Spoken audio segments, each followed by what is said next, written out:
Hi folks, this is Charles Boday, the nation's #1 no BS mold expert, answering your top 15 most frequently asked questions about mold. The question number 5 is, are there federal regulations or standards regarding mold? Well, the answer to that question is sadly no.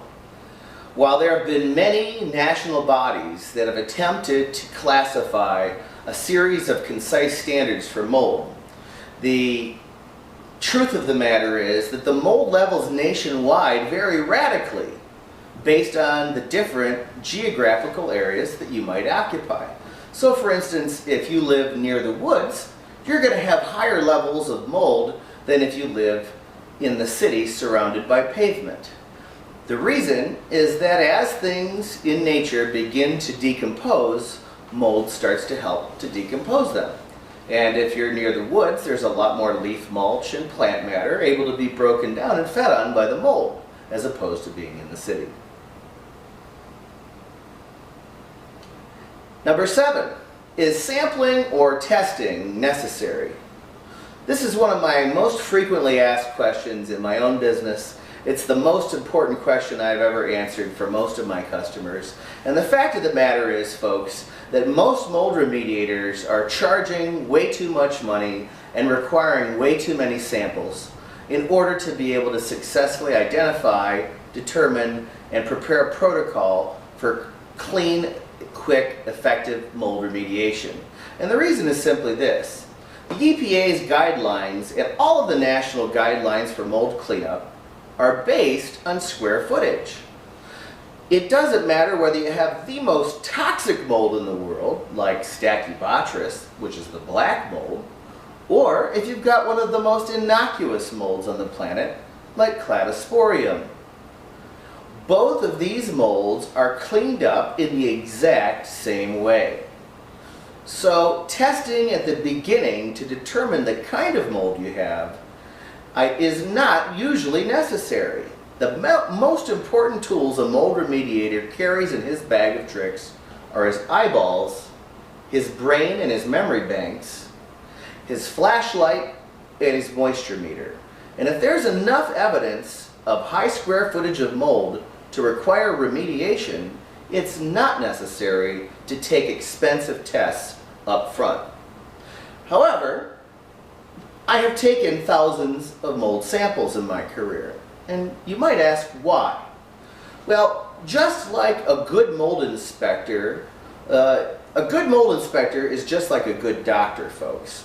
And a good doctor will answer your questions will ask you a series of questions which you answer to the best of your ability. If you're really, really sick, the doctor can often prescribe you medicine immediately without having to have expensive laboratory testing. But if he looks at you, examines you, and can't find anything wrong, yet you're still complaining of symptoms, sometimes the extra data that the doctor requires can only be gathered from the laboratory. So if you're experiencing health symptoms or a musty odor in your home, and you've had a mold inspector out and he really doesn't see anything, can't find a water problem with his moisture meter, and there's nothing visible, then it might be necessary to move on to the next level and do a series of tests.